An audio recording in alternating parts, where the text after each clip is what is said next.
Hey guys, Nebraska Farm Boy here. So glad you can make it out. Now, knives are some of the usefulest tools you're ever going to carry on a farm.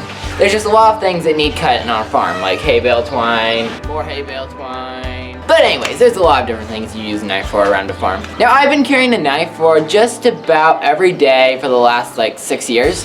And over time, I have gathered more and more and more knives. Right now, the count is 6 knives for my everyday use. Now, basically, that just goes to show that I don't think that there is one knife that is best for carrying on a farm. I carry everything from a about 6-inch fixed blade down to a 1-inch folding blade. But if you're looking to just carry one knife or maybe two, you can probably get away with that, and I might be able to point you in the right direction. So stick around! Now, for our intents and purposes, knives are going to cover anything that is sharp and is smaller than a machete. Now, knives fall into two categories. You have fixed blades and you have folders. Obviously, fixed blades have a blade that does not fold, and folders have a blade that folds. Pretty simple, huh? Now, you can basically break down fixed blades into 3 categories. You have big, you have little, and you have medium. Now, folders mainly fall into 3 different categories. You have your multi-tool or Swiss Army knife, you have your just normal folding knife, not anything but a folding knife, and you have your tactical knife. Ooh, isn't that cool? And then I guess you have your disposable blade knives, and those are exactly what they sound like. Throw them away. Okay, I'm just joking. Completely personal bias. I don't like these things, but my dad likes them, and there's a lot of farmers who really like them. And if you don't have a good way of sharpening knives, it might be the best option for you. Anyways, that's about all I have to say on the things. Now, there's 5 criteria that all knives that are going to be used on a farm have to meet. 1, they have to be easy to carry. If you aren't going to carry them, they aren't going to do you any good. 2nd, they have to be durable. They have to hold up. They can't just break all the time like this thing. You can tell I really don't like disposable knives. 3rd, they have to be cost effective. You don't want an expensive knife around the farm. You'll feel guilty every time you're using it for dirty work that we have to do around here. Now, of course, cheap doesn't mean it has to be junky. You can get a good quality knife for a reasonable price. Now, 4th, they have to be easy to clean. You don't want to be spending much time cleaning your blade, and you don't want to have a dirty blade. Now, 5th, it's nice if they're versatile, like they've got extra tools like a multi-tool or a Swiss Army knife. Obviously, it's not a must. Now, I'm not here to discuss what brand of knife you should get or even what shape the blade should be. I'm just talking about the folders, they're different kinds, and I'm talking about fixed blades. So how do each of these different kinds of knives live up to these 5 criteria? Now, to be quite honest, I've never found a knife that lives up to all 5 of these criteria, and that's part of the reason why I carry 6 knives. But you can probably get away with just 1, 2, 3, maybe 4, and you might be able to get away with 4. Now, how do fixed blades live up to these 5 criteria? Well, I'm going to be completely honest with you. My favorite knife is a fixed blade. I'll take a fixed blade over any folder any day. But to be honest, they don't really live up to the first criteria. They are really hard to carry. They're bulky, they're big. They don't have to be big, but they're just by nature they're not folding, so they aren't going to be as easy to carry as a folding knife. Of course, you can find different places to carry them, like on your boo, or in your hat, or in your teeth, or like, anyways. Now, where fixed blades really shine is durability. You cannot break a fixed blade. I mean, unless you're like throwing it at a tree. I wonder who throws knives at trees. Anyways, fixed blades are the absolute definition of tough. And 3rd, cost is another place that fixed blades really shine. Now, my favorite knife that I've ever owned is a Mora knife.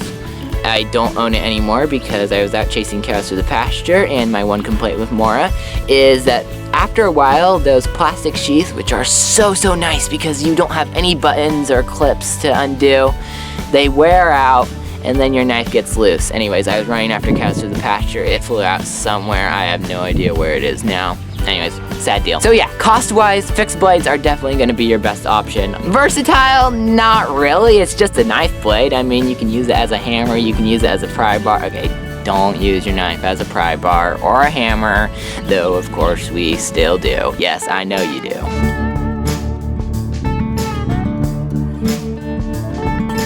So then we get to the good old-fashioned, just folding knife. No extra tools to it, no extra bulk to it, no extra springs and all that cool stuff. It's just a plain old, good old-fashioned fixed blade. This one happens to be a Double Eagle Frontier, and it also happens to be my favorite rabbit skinner, just so you know. Anyways, to go through the 5 criteria, these things have to be one of the easiest things to carry.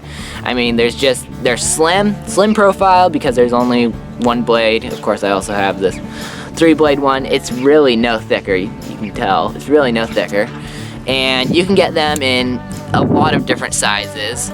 So you can get them just as small as you need, as large as you need. So really, they are just really easy to carry. And then for the second criteria, durability, these things are really surprisingly tough. It's really hard to break these things. Now, I mean, obviously, if you use it as a pry bar, if you use it, I mean, it's a folding knife. It's not gonna be as durable as a fixed blade. Anyways, for durability, they're so simple that they just hold up. Now, cost-wise, they aren't too expensive, not gonna break the bank. Obviously, the one I'm holding in my hand is a Frontier Double Eagle, so it's not the cheapest you can buy. But you can get a good $5 one at Walmart. This one I've had for about a year now. I broke the tip off the big blade, but that's to be expected. For versatility, this is gonna be your least versatile knife. You can even use this thing as a hammer. Anyways, that's all I'm gonna say on that. And then we have the multi-tool or Swiss Army knife. Now, I thought I had my Swiss Army knife on me, but I must have left it somewhere. So anyways, we just have a multi-tool today. So how does it hold up to the 5 criteria? 1, durability, terrible. Okay, so you can, if you get like a Victorinox, you spend a little bit extra money, you can get a very good Swiss Army knife. This one is not your top of the line. It has a very, very wiggly blade, but you don't really need top of the line for around a farm. Like I said, you want something that's a little bit cheaper. Ease of carry, pretty terrible. These things are bulky, they're wide. I know a lot of people, again, including my dad, don't like them because they're so wide and they feel like they're carrying a bunch of junk in their pocket. For me personally, I don't think it's anything. I've been carrying a Swiss Army knife since I was 10, and I carry this along with my Swiss Army knife. Obviously, I don't have it on right now, but anyways. And I also carry an earplug case and a lighter, all in the same pocket, and I don't think it's bad, but some people just don't like that. Cost-wise, these can be really expensive or they can be really cheap. It just depends on how much you're willing to pay. You can get an expensive one and it'll be really good. You can get a cheap one and it will be not so good. Versatility. Haha, finally, a knife that is completely versatile. You got all kinds of things on this thing. You got a knife blade. Oh man, you can never flip open your knife blades on video. Anyways, you got a saw blade. You got a hay bale twine cutter for whatever that's worth.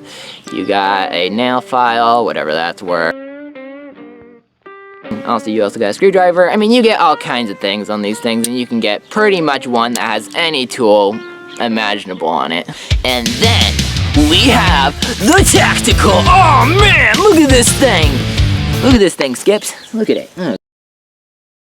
So for ease of carry, this thing does not have a clip on it anymore because it fell off. It is very easy to carry, very easy to lose. It's really easy to lose. This thing I have lost so many times.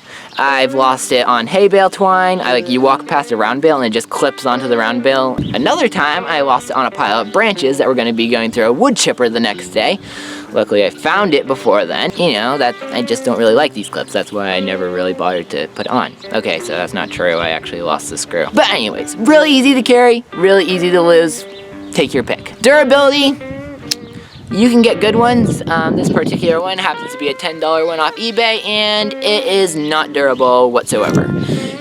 These $10 ones are just going to be, they're gonna fall apart. I'm not talking about just this one. There's this huge group of $10 folding tactical knives, and they're all held together by these screws, and there always is something falling off, and they're always wiggling.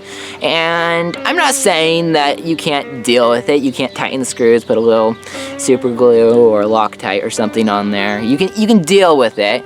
It's just not exactly my version of a very durable knife. Now, cost-wise, they aren't bad. You can get, again, like I said, this one was only $10, and you can get a fairly good one, I would say, for $25.